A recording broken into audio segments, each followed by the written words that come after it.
Hello friends, welcome to knowledge world. આજે આપણે જોવાના છે 16 ફેબ્રુઆરી 2025ના ડેલી કરંટ અફેર્સ, જેમાં આજના દિવસના ખૂબ જ અગત્યના પ્રશ્નો અને સાથે સાથે તેની રિલેટેડ ટોપિક્સ પર ચર્ચા કરીશું. તો શરૂઆત કરીએ આજના વિડીયોની. તાજેતરમાં બ્લૂમબર્ગની એશિયાના સૌથી ધનિક પરિવારોની યાદીમાં કોણ ટોચ ઉપર છે? તો ઓપ્શન તમારી સામે આપેલા છે. તો હાલમાં જે આ યાદી બહાર પડી હતી તેમાં અંબાણી પરિવાર છે તે ટોચ ઉપર છે. આ જે પરિવાર છે ચેરાવનો તે સેકન્ડ નંબર ઉપર છે અને ત્રીજા નંબર ઉપર છે હાટોનો પરિવાર. માટે ઓપ્શન નંબર એ અંબાણી પરિવાર છે તે જવાબ આવશે. હવે તેના વિશે આપણે વાત કરીએ તો અંબાણી પરિવાર છે તે બ્લૂમબર્ગની આ યાદીમાં $90.5 બિલિયન સાથે ટોચ ઉપર યાની કે પ્રથમ નંબર ઉપર છે. હવે આ જે યાદી બહાર પડી હતી તેમાં 20 અમીર પરિવારોની યાદી બહાર પડી હતી, જેમાં બીજા 6 ભારતીય પરિવાર છે તે પણ સામેલ છે. નેક્સ્ટ જોઈએ. તાજેતરમાં રાષ્ટ્રપતિ દ્રૌપદી મુર્મુએ આંતરરાષ્ટ્રીય મહિલા સંમેલનનું ઉદ્ઘાટન ક્યાં કર્યું હતું? તો હાલમાં જે આપણા રાષ્ટ્રપતિ છે દ્રૌપદી મુર્મુ, આપણો અગત્યનો પ્રશ્ન છે. તો તેઓના દ્વારા હાલમાં જ બેંગલુરુ ખાતે આ જે મહિલા સંમેલન છે તેનું ઉદ્ઘાટન કરવામાં આવ્યું હતું. માટે ઓપ્શન નંબર ડી છે તે આપણો જવાબ આવશે. તેના વિશે આપણે વાત કરીએ તો આ છે રાષ્ટ્રપતિ દ્રૌપદી મુર્મુ અને તેઓએ બેંગલુરુમાં art of living international centre દ્વારા આયોજિત 10મો જે આંતરરાષ્ટ્રીય મહિલા સંમેલન હતું તેનું ઉદ્ઘાટન કર્યું હતું. હવે આ પણ ખાસ મહત્વનું છે કે આંતરરાષ્ટ્રીય મહિલા સંમેલન છે આ કેટલામું હતું? તો આ જે આંતરરાષ્ટ્રીય મહિલા સંમેલન છે તે 10મું હતું અને તે બેંગલુરુમાં આયોજિત થયું હતું. ત્યાર પછી જોઈએ આપણે રાષ્ટ્રપતિ દ્રૌપદી મુર્મુ વિશે. તો રાષ્ટ્રપતિ દ્રૌપદી મુર્મુ છે તેઓ ભારતના 15મા રાષ્ટ્રપતિ છે અને તેઓએ 16મી ચૂંટણી છે તે જીતી હતી. વાત કરીએ આપણે તો તેઓ પ્રથમ મહિલા આદિવાસી રાષ્ટ્રપતિ છે તે પણ બન્યા છે અને પ્રતિભા પાટીલ પછી આ જે પદ છે રાષ્ટ્રપતિનો તે સંભાળનાર તેઓ બીજી મહિલા હતા. હવે પ્રથમ રાષ્ટ્રપતિ મહિલા કોણ હતા? તો કે પ્રતિભા પાટીલ. ત્યાર પછી જોઈએ તો 2015માં તેઓ ઝારખંડના પ્રથમ મહિલા રાજ્યપાલ તરીકે પણ તેઓએ શપથ લીધા હતા. નેક્સ્ટ જોઈએ તો તાજેતરમાં પૂર્ણ થયેલી 38મી રાષ્ટ્રીય રમતોમાં મેડલ ટેલીમાં કોણ ટોચ પર છે? ઓપ્શન તમારી સામે આપેલા છે. તો હાલમાં જ આ જે મેડલ ટેલી છે તેમાં સર્વિસીસ સ્પોર્ટ્સ કંટ્રોલ બોર્ડ છે તે ટોચ ઉપર છે. માટે ઓપ્શન નંબર ડી છે તે જવાબ આવશે. તેના વિશે વાત કરીએ તો 38મો જે આ રાષ્ટ્રીય રમતોત્સવ હમણાં જે પૂર્ણ થયો છે તેમાં સર્વિસીસ સ્પોર્ટ્સ કંટ્રોલ બોર્ડ યાની કે આર્મી છે મેડલ ટેલીમાં ટોચ ઉપર રહ્યું છે. તેઓએ 68 ગોલ્ડ મેડલ, 26 સિલ્વર મેડલ અને 27 બ્રોન્ઝ મેડલ છે તે જીત્યા હતા. અને બીજા નંબર ઉપર મહારાષ્ટ્ર રાજ્ય હતું, જ્યારે ત્રીજા નંબર ઉપર હરિયાણા રાજ્ય હતું. હવે આ જે 38મો રાષ્ટ્રીય રમતોત્સવ છે તે પહેલાં તો ક્યાં યોજાયો હતો? તો ઉત્તરાખંડમાં તે યોજાયો હતો. હલ્દવાનીમાં ઉત્તરાખંડ છે ત્યાં યોજાયો હતો. અને હવે પછીનો જે 2027માં જે 39મો રાષ્ટ્રીય રમતોત્સવ છે તે ક્યાં યોજાશે? તો હમણાં જ આપણે આગળના વિડીયોમાં જોયું હતું કે આ જે રાષ્ટ્રીય રમત છે તે હવે પછી મેઘાલય ખાતે યોજાશે 2027માં. ત્યાર પછી જોઈએ તો તાજેતરમાં આદિ મહોત્સવ 2025 ક્યાં યોજાશે?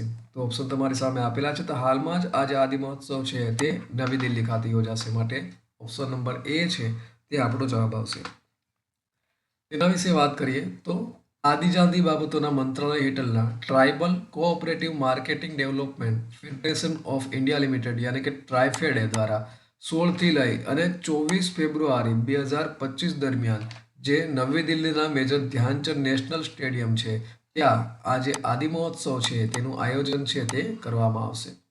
હવે આ પ્રસંગે જે ભારતના રાષ્ટ્રપતિ છે શ્રીમતી દ્રૌપદી મુર્મુ તેઓ મુખ્ય અતિથિ તરીકે ઉદ્ઘાટન સમારોહમાં હાજરી છે તે પણ આપશે અને તેની હસ્તે ઉદ્ઘાટન થશે. નેક્સ્ટ જોઈએ. તાજેતરમાં કોને બ્રિટિશ સામ્રાજ્યનો સૌથી પ્રતિષ્ઠિત ઓર્ડર મળ્યો છે? તો ઓપ્શન તમારી સામે આપેલા છે. તો હાલમાં જ એન ચંદ્રશેખરન છે તેઓને આ ઓર્ડર છે પ્રતિષ્ઠિત ઓર્ડર તે મળ્યો છે. માટે ઓપ્શન નંબર બી છે તે જવાબ આવશે. તેના વિશે વાત કરીએ તો કોણ છે તેઓ? તેઓ છે ટાટા સન્સના ચેરમેન એન ચંદ્રશેખર અને તેઓને આજે બ્રિટનમાં છે તે માનદ નાઇટહુડથી નવાજવામાં આવ્યા છે અને તેઓ 2017થી ટાટા સન્સના ચેરમેન છે અને તેઓ ઓક્ટોબર 2016માં આ બોર્ડ સાથે જોડાયા હતા.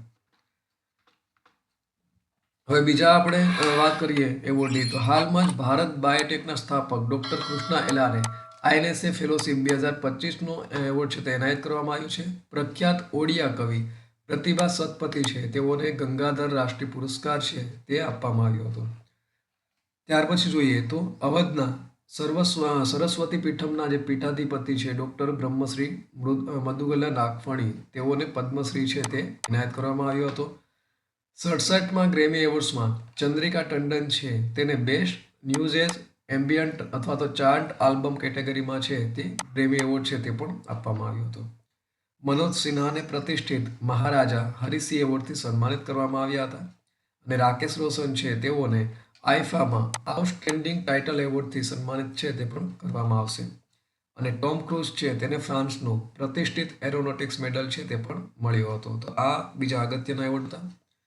નેક્સ્ટ જોઈએ તો તાજેતરમાં વિશ્વ જન્મજાત હૃદય ખામી દિવસ ક્યારે ઉજવવામાં આવ્યો? તો ઓપ્શન તમારી સામે આપેલા છે. તો હાલમાં 14 ફેબ્રુઆરીના રોજ વિશ્વ જન્મજાત હૃદય ખામી દિવસ છે તેની ઉજવણી કરવામાં આવી છે.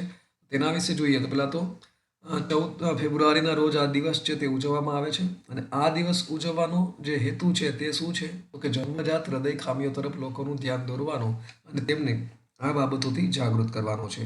હવે બીજા અગત્યના દિવસોની વાત કરીએ તો 1 તારીખે 1 ફેબ્રુઆરીના રોજ ભારતીય કોસ્ટગાર્ડ દિવસ છે તેની ઉજવણી થાય છે. 2 તારીખે વિશ્વ વેટલેન્ડ દિવસ છે તેની ઉજવણી કરવામાં આવે છે. તો 4 ફેબ્રુઆરીના રોજ વિશ્વ કેન્સર દિવસ છે તેની ઉજવણી થાય છે. 10 ફેબ્રુઆરીના રોજ રાષ્ટ્રીય કૃમિનાશક દિવસ ઉજવાય છે.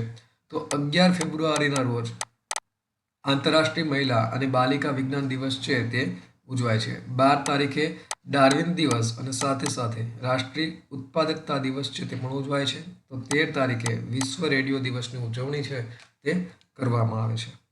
નેક્સ્ટ જોઈએ તો તાજેતરમાં the new icon Savarkar and the facts પુસ્તક કોણે લખ્યું છે? તો હાલમાં જ આ જે પુસ્તક છે તે અરુણ શૌરી દ્વારા લખવામાં આવ્યું છે. માટે ઓપ્શન નંબર એ છે તે આપણો જવાબ આવશે. તેના વિશે વાત કરીએ તો સ્ક્રીન ઉપર તમે જોઈ શકો છો આ છે અરુણ શૌરી અને તેઓના દ્વારા હમણાં જ the new icon Savarkar and facts આ જે પુસ્તક છે તે લખવામાં આવ્યું છે. અને તેઓએ વિનાયક દામોદર સાવરકરના વિવાદાસ્પદ વારસા પર આકરું વિશ્લેષણ છે તે આ પુસ્તકમાં રજૂ કરવામાં આવ્યું છે. અને આધુનિક ભારતીય રાજકારણ પર સાવરકરના પ્રભાવની આકરી ટીકા છે તે કરે છે. ત્યાર પછી જોઈએ બીજા અગત્યના લોન્ચિંગ થયેલા પુસ્તકો વિશે. તો હાલમાં જ અમિત શાહે Jammu Kashmir and Ladakh through the ages પુસ્તક છે તેનું વિમોચન કર્યું છે. ત્યાર પછી જોઈએ તો પ્રધાનમંત્રી મોદીએ અમિતાભ કાંત દ્વારા લખાયેલ જે પુસ્તક છે હાઉ ઇન્ડિયા સ્કેલ્ડ માઉન્ટ અમિતાભ કાંતનું વિમોચન છે તે કર્યું છે. ત્યાર પછી જોઈએ તો સંઘમિત્રા ચક્રવર્તી દ્વારા લખાયેલ જે પુસ્તક છે સૌમિત્ર ચેટર્જી એન્ડ હિઝ વર્લ્ડ આનું પણ વિમોચન છે તે કરવામાં આવ્યું છે. ત્યાર પછી જોઈએ તો ગજેન્દ્રસિંહ શેખાવત છે તેમના દ્વારા new Bharat Modi vision and development નામનું પુસ્તક છે તે લખવામાં આવ્યું છે. ત્યાર પછી જોઈએ તો કુલભૂષણ કુમાર દ્વારા લખાયેલ પુસ્તક hearts and heroes lives that shaped અસનું વિમોચન છે તે પણ કરવામાં આવ્યું છે. ત્યાર પછી જોઈએ તાજેતરમાં નોર્થ ઇસ્ટ યુનિટી ફેસ્ટિવલ ક્યાં યોજાશે? તો ઓપ્શન તમારી સામે આપેલા છે. તો હાલમાં જ આ જે ફેસ્ટિવલ છે તે નવી દિલ્હી ખાતે યોજાશે. માટે ઓપ્શન નંબર બી છે તે જવાબ આવશે. તેના વિશે વાત કરીએ તો 15 ફેબ્રુઆરીથી 5 દિવસનો આ જે ફેસ્ટિવલ છે તે ઉજવાશે. 15 ફેબ્રુઆરીથી લઈ અને 20 ફેબ્રુઆરી સુધી આ જે 5 દિવસ છે તે ઉજવાશે આ કાર્યક્રમ. અને આ કાર્યક્રમની થીમ છે એક અવાજ એક રાષ્ટ્ર. આ થીમ હેઠળ આ કાર્યક્રમ છે તે નવી દિલ્હીમાં ઉજવાશે. અને તે ઉત્તર પૂર્વ ભારતની કલા, સંસ્કૃતિ અને સામાજિક આર્થિક જીવંતતા દર્શાવવા માટે કરવામાં આવે છે. ત્યાર પછી જોઈએ તો તાજેતરમાં સામાજિક ન્યાય પર પ્રથમ પ્રાદેશિક સંવાદ કોણે યોજ્યો હતો? તો હાલમાં જ ભારત દ્વારા આ જે સંવાદ છે તે યોજવામાં આવ્યો હતો. તો તેના વિશે આપણે વાત કરીએ તો ડૉક્ટર મનસુખ માંડવિયા જેને તમે સ્ક્રીન ઉપર જોઈ શકો છો તેઓ 24 અને 25 ફેબ્રુઆરી 2025ના રોજ નવી દિલ્હીમાં global alliance four social justice પર એટલે કે સામાજિક ન્યાય પર પ્રથમ પ્રાદેશિક સંવાદનું ઉદ્ઘાટન છે તે કરશે. તાજેતરમાં ઓડિયો સ્ટોરી પ્લેટફોર્મ વેલ્વેટના સહસ્થાપક કોણ બન્યા છે? તો હાલમાં જ પંકજ ત્રિપાઠી છે તેઓ આ ઓડિયો સ્ટોરી પ્લેટફોર્મ વેલ્વેટના સહસ્થાપક બન્યા છે. માટે ઓપ્શન નંબર સી છે તે જવાબ આવશે. તેના વિશે વાત કરીએ તો સ્ક્રીન ઉપર તમે જોઈ શકો છો આ છે પંકજ ત્રિપાઠી અને તેઓના દ્વારા cinematic audio story telling platform velvet છે તેની સહસ્થાપના કરી હતી. ત્યાર પછી જોઈએ ગઈકાલે પૂછાયેલા પ્રશ્નનો જવાબ. તો ગઈકાલે આપણે પૂછ્યો હતો કે તાજેતરમાં લોકસભાના અધ્યક્ષ ઓમ બિરલા, આ પણ અગત્યનું છે, લોકસભાના અધ્યક્ષ છે ઓમ બિરલા, અને તેઓએ સંસદમાં કેટલી ભાષાઓમાં અનુવાદ સેવાઓના વિસ્તરણની જાહેરાત કરી છે? તો હાલમાં જ તેઓના દ્વારા 6 ભાષાઓ છે, 6 ભાષાઓમાં અનુવાદ સેવાના વિસ્તરણની જાહેરાત છે તે કરવામાં આવી છે. માટે સાચો જવાબ આવશે ઓપ્શન નંબર સી, 6 ભાષાઓ. ત્યાર પછી જોઈએ આજનો સવાલ. તો તાજેતરમાં કયા ભારતીયને આઈસીસી ચેમ્પિયન ટ્રોફી 2025 માટે ઇવેન્ટ એમ્બેસેડર તરીકે નિયુક્ત કરવામાં આવ્યા છે? તો ઓપ્શન તમારી સામે આપેલા છે. Option number A Rohit Sharma, B Suryakumar Yadav, option number C Shikhar Dhawan અને option number D Virat Kohli. તો આનો સાચો જવાબ તમારે કોમેન્ટ બોક્સમાં કોમેન્ટ કરી અને જણાવવાનો રહેશે. તો આ સાથે આજનો જે વિડીયો છે તે પૂરો થાય છે. અગત્યના બીજા વિડીયોની લિંક છે એ સ્ક્રીન ઉપર આપેલી છે, જ્યાંથી તમે તે વિડીયો છે તેને જોઈ શકશો અને ચેનલને અહીંથી તમે સબસ્ક્રાઇબ છે તે પણ કરી શકશો. આ સાથે આજના દિવસનો વિડીયો પૂર્ણ થાય છે. ફરી મળીશું બીજા નવા વિડીયોમાં. ત્યાં સુધી રજા આપશો. નમસ્કાર.